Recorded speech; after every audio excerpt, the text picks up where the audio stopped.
Okay, we're back. This is going to be a continuation of the last video, lesson 1, MasterCam. Here's where we left off. Last thing we did was did this pocket, and I can hit verification, and there's where we left off. If I needed to change something, I can always go back into parameters and make a change.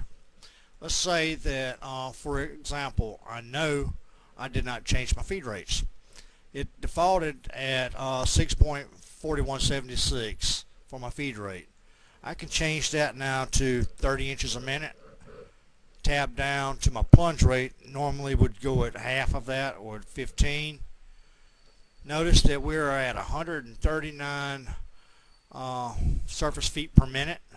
I can change that by slowing my RPMs down to maybe 500 and click on rapid retract. Notice now that I'm right there at 100 surface feet per minute where I would like to be, 98, that's really close. And if I hit blue apply and green check, now notice I have a red X here. That's telling me that there was a change made. So if I click that, it tells me warning, dirty operations selected.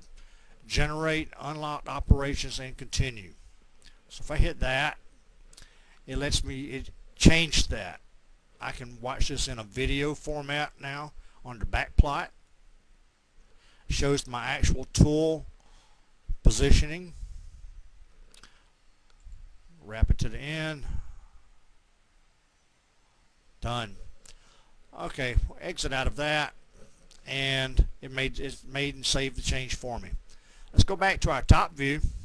This time we're going to do something a little different. I'm going to create a contoured surface around the edge of this. So I'm going to do the same thing I did earlier in the previous video by going to create line parallel. Last time I went 3/4 of an inch away from here, this surface to this surface. This time what I'm going to do is I'm going to go half of that, 3/8 of an inch. So if I uncheck this, type in 0.375, lock it in again, click this surface down to here, and work myself all the way around just like I did before. Blue apply, green check. Let's go back for the scissors, and I zoom in, start clicking what I do not want.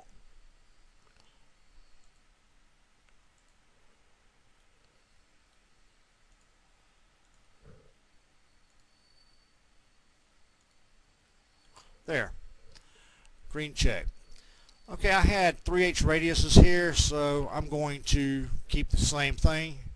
So if I go to fillet entities, it's still highlighted from the last operation.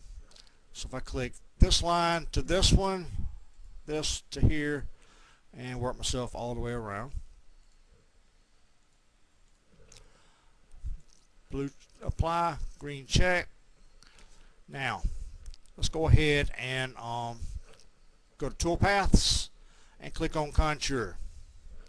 Now if I click this line, turns yellow all the way around. Okay. Go to tools.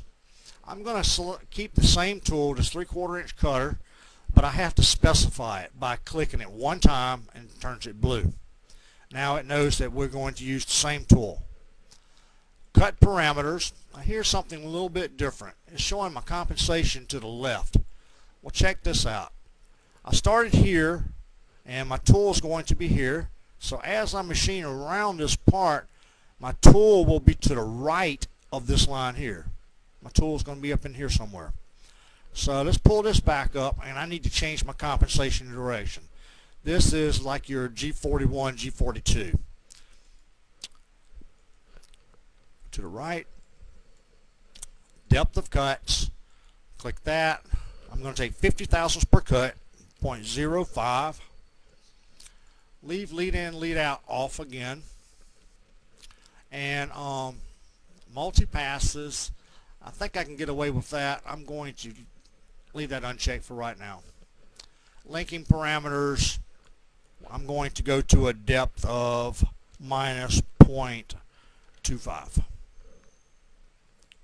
Again, I can turn coolant on if I want to or not. I'll just leave it off. Blue apply, green check. Now, right here is where my operations are. The last operation is checked, the first operation is not. So if I just want to see this last operation, I can go to isometric view and verify. Dynamic rotation, and everything come out good. Alright, now let's take a look at this again. Under my multi-passes, let's say that on this curve here I left a little bit of material. If I was using a smaller cutter or if it was wider up through here, then I could go to multi-passes and I could check that and say I want to go 2 passes and change my spacing to let's say a 1/2 inch or whatever, and it would take off the rest of that material that it did not cut off previously. Alright, everything looks good there. I'm just going to exit out of that, and let's go ahead and click here. This will select all my operations and go to verify, and there you have it, the entire part. Now I can go ahead and generate code, and I'm going to say pocket, and it's going to say it already exists. You want to replace it? Yes, because I did another operation. And there it is. A little longer. Alright. Well, that's it for right now. We'll come back and we'll drill some holes in here on my next video.